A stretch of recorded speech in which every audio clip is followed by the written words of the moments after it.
Chapter 8, Black Bear, the elusive black bear. Elusive, unpredictable, adaptable, and available, the black bear is one of the unsung heroes of American big game hunting. It seems to me there's a relatively small cadre of truly serious black bear hunters, while most North American hunters either take the black bear for granted or ignore him altogether. Make no mistake, the serious bear hunters are indeed serious.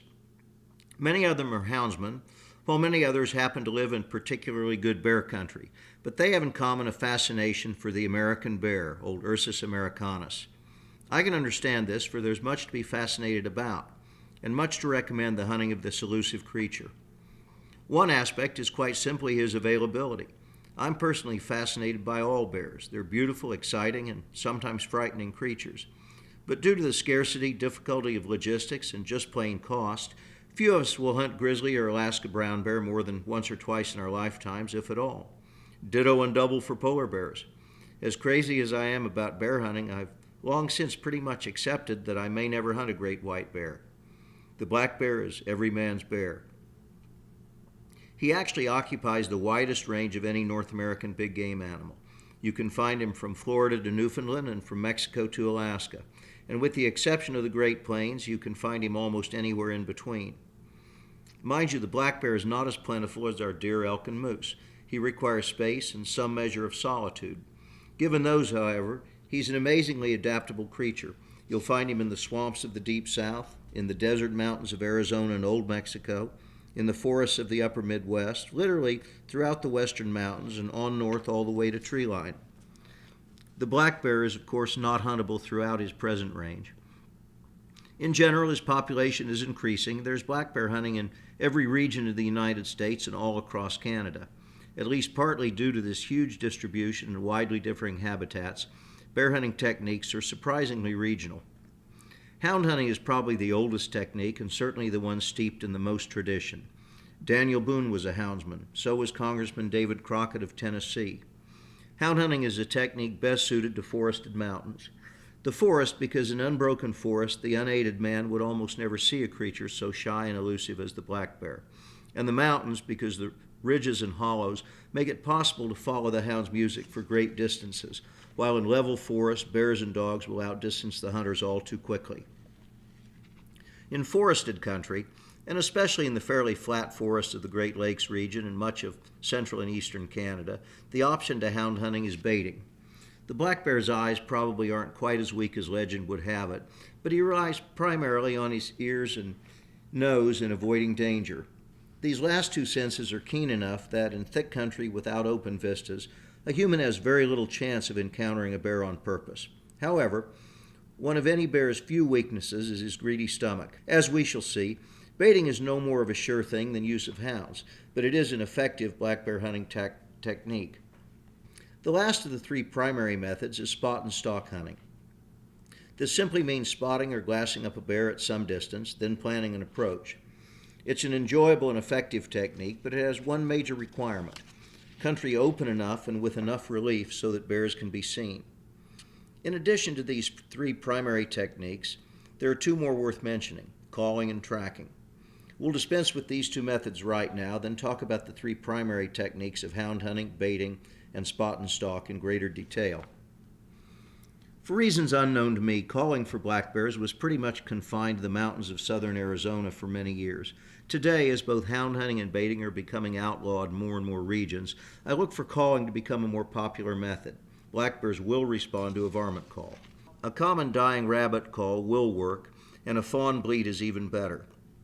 Like all calling, it won't work all the time, but it does work based on two primary criteria. First, a bear must hear the call and be fooled by it. Based on scouting, you must choose your calling sites where bears are likely to be, and you must work the wind so that you will see the bear before it smells you. Second, the bear must be in a mood to respond, hungry and not otherwise occupied. This last is beyond your control, but it's a primary reason why no calling of any wildlife is effective all the time. To call bears, you must choose your ground with care and be persistent. You can expect to call from many more stands per bear than, for instance, for each coyote you might call in. However, you must also choose your calling site with caution in mind. When bears come to a call, it's often an aggressive male that responds. Charging the call is not uncommon. It's best to call in pairs with two hunters watching each other's back. Tracking is problematic simply because suitable conditions, soft enough ground or snow, are relatively rare. However, should you encounter the fortuitous circumstances of tracking snow or mud, an open bear season, and fresh tracks, it's quite possible to track a bear to a shot. I'm given to understand that some of the huge bears Pennsylvania has produced recently have been tracked in the snow during that state's very short and fairly late fall season. Let's turn back now to the three primary black bear hunting methods, starting with hound hunting. These days it's popular, even among hunters who should know better, to revile the houndsman and consider pursuit in such fashion as somehow less than fair chase. This irks me immensely. It's no different than the many other controversies among the diverse groups of hunters. Bow hunters looking down on gun hunters, traditional archers feeling superior to the compound crowd, buckskinners versus the inline muzzleloader crowd, even meat hunters versus trophy hunters. We as hunters have enough trouble from the outside without picking each other apart. Hound hunting is different from most other hunting techniques, but it's neither easy nor simple. The thing about it that must be understood is it's the houndsman who has the primary input. If you or I, who are not houndsmen, go on a hound hunt for bear, we can have very little direct input on the conduct of the hunt. The houndsman, however, has trained his hounds from puppies. His primary pleasure is in listening to his hounds and watching them perform. In hound hunting, the shot is actually nothing, a simple and quick end to the chase at very short range. The pursuit is everything, and most houndsmen do most of their bear hunting on a pursuit-only basis, with no intention of killing the bear at the end of the chase. Following the hounds on a pursuit-only basis is about as close to catch-and-release fishing as there is in the hunting world. However, in terms of taking a bear, hound hunting has a couple of unique and attractive aspects. First, it's probably the single most physical and most physically challenging way to hunt bears. When you start a hound chase, you have absolutely no idea where the chase may lead you or what might happen. It's hardly a sure thing. The odds are very good that the bear will outdistance the hounds, and even better that the chase will outdistance the human hunter. When that happens, you can count on many hours, perhaps days, in recovering the pack before the hunt can continue. To prevent this, it's essential that the human hunters keep up with the chase, which means running, crawling, and scrambling through whatever horrible real estate the bear has led the hounds. Sometimes horses or road networks allow shortcuts, and admittedly, on average, a hunt with a good pack of hounds is probably the most successful of all bear hunting techniques. But it's only for hunters in good shape who are willing to hunt very hard. It usually isn't easy.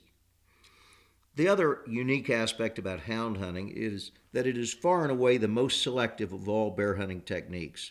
I'll admit something right here and now. Despite a lot of experience with black bears, I still have trouble properly judging them. There's never an excuse for a hunter to make a mistake and take a sow with cubs. At the opposite end of the spectrum, a truly huge bear will always look huge, and that's a hard mistake to make as well.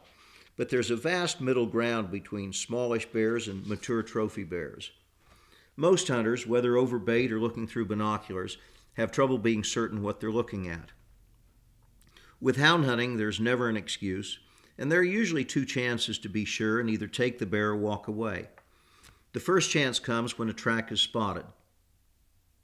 This is not 100% simply because on dry ground the dogs may work from scent with the hunter never actually seeing the track properly.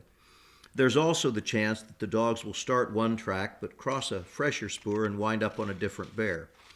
However, with most hound chases, either in the bare ground of a trail or a forest road or in patches of snow, the houndsman will see the track and know the general size of the bear being pursued. The second chance is 100%.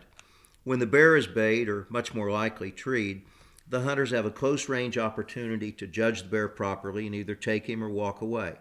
No other technique is as selective as hound hunting. As stated, I'm not a houndsman, so this is the technique with which I have the least experience. Some years ago, I hunted up in Oregon. We didn't shoot a bear. We treed a couple of small ones and walked away and never found a big track. More recently, I shot my first bear over hounds, hunting with Randy Penland out of Big Bend, California. The California season runs late, and elevations are high enough that snow is fairly reliable. In that regard, it was a classic situation.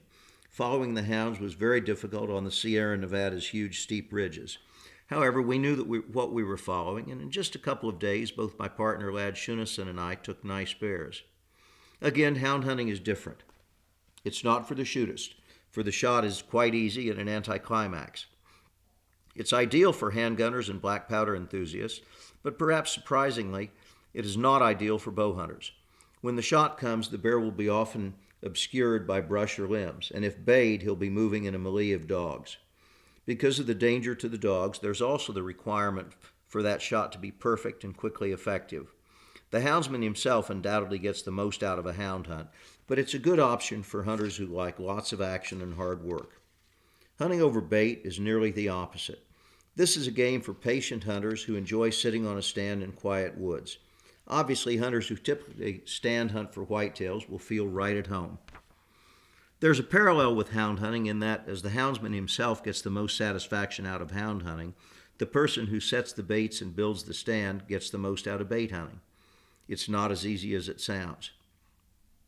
The bait must be set in an area where a bear will find it and where he can approach and cover thick enough so that he'll have the confidence to approach in daylight. Sighting the stand requires sound tactical decisions so that the bear can approach without winding the hunter and offer a clear shot. Baiting is the method of choice in the unbroken forests of Canada from central Saskatchewan eastward, and is practiced in Alberta and a few U.S. states as well. Hunting over bait is not quite as controversial as hound hunting, but it too's under fire and has been outlawed in several states. Those who look askance at baiting need to look at the local conditions before they judge. In Oregon, for instance, both hounds and baiting are now illegal. Oregon has a very high bear population, but in the dense forests of the western part of the state, absent hounds and absent bait, there's darn near no other way to hunt bear effectively. Those among us who cast stones at baiting for bears should keep in mind that more than a dozen U.S. states allow baiting for deer. Local hunting conditions are usually the result of traditions dictated by local conditions, and outsiders shouldn't be so quick to judge. I'll admit that I get stir-crazy in any stand, whether I'm waiting for deer, bear, leopard, or whatever. However, sitting over a bear bait is actually an exciting experience. When the bear comes, he comes silently and suddenly, appearing on the edge of the clearing almost like a ghost. The light is usually poor and the shot must be very sure, for there will almost certainly be near impenetrable cover just a few steps away. Nobody wants to go into that gloom after a wounded bear. Baiting is probably the second most selective bear hunting technique. The light may not be good, but the distance is usually short, 50 to 100 yards. Also, in setting up the bait and blind, you can establish known size references, such as the bait itself or marks on trees, just in case a small bear tries to fool you. Every bait hunter has his favorite formula for surefire bear bait. A favorite among trappers is beaver carcasses, while others prefer stale pastries, winter-killed carcasses, fish offal, and a wide variety of other noxious treats. I'm not sure it makes a lot of difference, but the bait must be set so the bear has to come into an opening, as small a clearing as possible for confidence, and it must be anchored so he cannot drag it away. I've sat in bear stands from Newfoundland to Alberta, and the circumstances are quite similar throughout. The method is very successful, but the degree of success depends largely on the density of the local bear population and how undisturbed they are. On a hunt with trapper Don McRae in Manitoba, for instance, I saw more than a dozen different bears come to bait in a week's time. And when you're seeing that many bears, bait hunting is wonderfully exciting. Spot and stalk hunting or glassing is the purest method of choice. I suppose they would have us believe that it's the only genuinely fair chase method and thus is the only method that should be legal. The problem is it simply won't work in all areas. You must have enough openings so that sooner or later bears simply have to cross or feed where they can be seen. Then there must be enough relief so you can see those openings. Finally, the bear population must be dense enough and undisturbed enough so they aren't totally nocturnal and can be seen in daylight. Colorado, for instance, where both hound hunting and baiting are now illegal, easily meets the first two criteria. But lots of people use the Colorado mountains, and the bears, though numerous, are quite nocturnal. Except for some wilderness areas, I wouldn't choose that state for spot and stalk hunting. Western Oregon has plenty of relief and lots of undisturbed bears, but openings are few and far between. However, where conditions are right, spot and stalk hunting is quite practical, and it's indeed one of the most enjoyable ways to hunt black bear. This is the traditional technique in British Columbia, Alberta, Alaska, and Montana. And in areas like these with lots of bears, it's very successful. A few years ago, I hunted black bears in southeast Alaska, way south out of Wrangell. That part of Alaska holds the heaviest forest I've ever seen, and on the surface, glassing for anything would be impossible. However, in the springtime, the bears cruise the beaches searching for offal and munching the green grass that sprouts right at the high tide mark. It was basically an unguided hunt that Shunison organized. We were 4 hunters on a fishing boat, and we could fish for halibut and salmon through the day, then cruise the inlets in a small boat in the evening looking for bears. In 5 days, we had 4 bears on our boat, which is about as good as unguided bear hunting can be. Over the years, I've done more spot and stalk bear hunting than by any other technique. This is largely through chance, but also undoubtedly because glassing is my own favorite hunting technique. Probably because I've done more of it, the best black bears I've taken have all been spot and stalk. 25 years ago, I shot a monster in southern BC, big enough that the taxidermist felt it worthwhile to steal the skull. A few years later, some burglars completed the loss by taking the rug along with everything else. That was my biggest bear, but I've taken a few others that were close. One was a fine bear I shot with outfitter Jim Keyline near Yakutat, Alaska in 1994. That bear was a fairly classic situation in that we glassed him up one day and shot him the next day about 2 miles farther down a big open face. It was a half-day stalk in very steep, rugged country. Truly a great experience. In 2001, after hearing about the great bear hunting there for years, I hunted on Vancouver Island with outfitter Jim Shockey. The island is heavily wooded, with the only real opportunity to glass bears in the clear cuts and on logging roads. Despite this, we glassed lots of bears, more than 25 in one day alone. My guide, Jim's cousin Guy Shockey, is the only person I've ever hunted with who had enough experience with bears to judge them by skull size. He called mine at more than 19.5 inches, but less than 20 inches. He was exactly right. One of my best bears was taken with some friends in coastal North Carolina, but I don't know exactly how to describe the technique. It was during the fall season, and we were hunting from deer stands over cornfields. The bears were coming into the corn to feed at night, but when you glassed a bear from an elevated stand, it was necessary to stalk him. So I guess this was a combination of baiting and spot and stalk. Spot and stalk hunting has its drawbacks. It's absolutely the least selective method because even the most experienced hunters can make mistakes. A case in point was that unguided black bear hunt I made in southeast Alaska. Shunison and I were hunting with Randy Brooks of Barnes Bullets and Fred Gonzalez of Northern Outfitters Clothing. Good experienced crew, except neither Fred nor Randy had ever shot a black bear. Early one afternoon from the big boat, we spotted a bear along the beach by a big log. He had all the marks of a good-sized bear. His head seemed small, his body was round, and he seemed to have a broad behind. Randy, Fred, and I jumped in a skiff and headed in, with Fred as the designated shooter. The way the wind was blowing, we needed to approach from behind the downed log, which permitted only occasional glimpses of pieces of the bear as we closed. Finally, at 40 yards, Fred thought he could clear the log enough for a shot. Not quite. He didn't allow for the difference between scope and barrel, and his bullet dug a deep furrow in the log and sailed out into the bay. The bear turned and sauntered into the jungle, and he still looked pretty good. We went back to the boat for supper, then Ladd and Fred went one direction in one skiff, while Randy and I went the other. Later that evening, while cruising the shore, Randy and I spotted the same bear. I know it was the same bear because later I checked the tracks. We stalked him from the other direction, and Randy flattened him with a lovely shot at about 150 yards. Except it just wasn't a big bear. Reasonable, maybe even respectable, and with a beautiful hide, but a long ways from the bear I thought he was. Since I've shot a lot of black bears, and Randy has not, it was my fault altogether. But on black bears, you must be very careful to avoid ground shrinkage. Look for small ears spread wide apart, and avoid Mickey Mouse ears. Try to look for a ponderous swinging walk. As Jack O'Connor said, the big ones look big, but with black bears, the small ones sometimes do too. I'm not sure there's any real limit to how big black bears get. I've shot 3 that squared without stretching over 7 feet. That's rare. But I've seen legitimate 8-foot black bears, and I heard of at least one 9-footer, and I tend to believe that's true. This, of course, is well beyond average grizzly size and well into Alaska brown bear size. Such bears are very rare, but they exist. The obvious problem, of course, is that body size doesn't always translate exactly into the skull size, which is all important for record book measurements. I do agree with skull measurements, since no measurement can be stretched more than the hides of bears and cats. But no one can judge a skull on a live bear except to say that that bear has a big head. I believe most areas can produce giant black bears given good feed and the opportunity for bears to fully mature. Surprisingly, Pennsylvania produces shockingly huge bears despite heavy hunting pressure. Another oddball hotspot is coastal North Carolina, and perhaps even more odd, unless you've been there and seen the country, is California, both the northern and southern mountains. Then there are the more traditional big bear hotspots.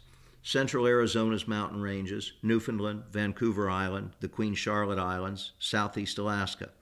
And one shouldn't overlook Manitoba, northern Alberta, and southern British Columbia. In fact, there are just a lot of places that produce good bears. We all dream of huge bears, but what most of us really want is a well-furred rug. With black bears, that can mean a rug in a wide variety of colors, but most of the color phases of black bears are somewhat regional. Basic black often includes a white star at the throat, and in many areas, black is darn near the only color. This is generally true in the east, likewise in most of southeast Alaska, while throughout much of central and western Canada and the western United States, at least some percentage of the black bears are some shade of brown. Occasionally, as is the case in northern California, brown can actually be predominant. A brown black bear may run in a variety of shades, from blonde through the gingery cinnamon bear to various shades of reddish and chocolate brown. It's my experience that the lighter shades, especially the prized blonde and cinnamon colors, are usually smaller bears. Radiotelemetric research has proven that bears do sometimes change color in their lifetimes, from brown all the way to black even, and it's likely that very light bears will darken with age. For darn sure, if you take a big blonde or cinnamon bear, you have a great prize. The two most rare color phases of black bear are very localized. The Kermode bear, confined to the Queen Charlotte Islands and protected for many years, is a white black bear. Not an albino, he has black eyes and claws with a very white or yellowish white coat. My uncle and longtime Boone and Crockett Club member Art Popham took one on a museum permit some 40 years ago. It's mounted in the Kansas City Museum of Natural History in a diorama with a black bear. It's a most dramatic creature. The other localized color phase is the so-called glacier bear or blue bear. Like the Kermode bear, this is caused by a recessive gene, meaning that where the gene pool exists, a black mother can have a blue or white cub, or vice versa. The glacier bear is found basically within 100 miles north or south of Yakutat, Alaska, and is huntable on a black bear tag, but again quoting O'Connor, even where there are lots of them, there aren't very many of them. In fact, darn few. On a second hunt in that area in 1995, again with Jim Keyline and guide Jack Rengus, I actually saw 3 glacier bears, a massive herd of such things. They vary immensely, as do all color phases. One, a small bear, was very gray with black head and stockings. Another, a big sow with a pure black cub, had silver streaks all down her side. The bear I shot was a very big, very old boar. Perhaps as a cub and younger bear, he had looked like that gray bear that I saw. As he was in dim light, he looked very black, but in sunlight he turned powder puff blue. We watched him and stalked him for 3 days before getting a shot, and when we finally got him, I found the blue tint to be caused by an underlayer of very fine white hair. With any of the unusual colorations, you really can't hunt for size. If I could have gotten a shot, you bet I would have taken that gray glacier bear I saw, knowing he wasn't a big bear. Over the years, I've taken 2 beautiful cinnamon bears, neither large, and I didn't hesitate. Someday, perhaps I'll see a blonde black bear, but I never have. On the other hand, if you prefer size over color, you can hunt for that instead. The wonderful thing about black bears is there are plenty of them and the hunting is economical. You never need to feel like a black bear that you pass up is the only one you'll ever see, and yet, like all bears, there's that special element of caution when you're hunting them. No, they aren't really dangerous, but they can sure turn the tables if you make a mistake. I don't know anyone who's been mauled by the unquestionably more dangerous grizzly bear, but I know 3 good black bear guides who've been seriously mauled by black bears. No, I don't want to get mauled and I don't want to get charged, but the possibilities always make life more interesting. When you go on an outfitted hunt, you're betting more than just your hard-earned cash. You're betting your vacation time, your safety, and your hunting dreams. You've got to get it right. There's a lot of ways to find a good outfitter, but a simple way is to go on my website, CraigBoddington.com, and take a look at our Craig Boddington Endorsed Outfitter program. Go on the website and you hook up directly with the outfitter. It's based on 40 years of hunting experience worldwide. My program's a group of outfitters that I believe in, and they believe in me. Hey, I know a good outfitter.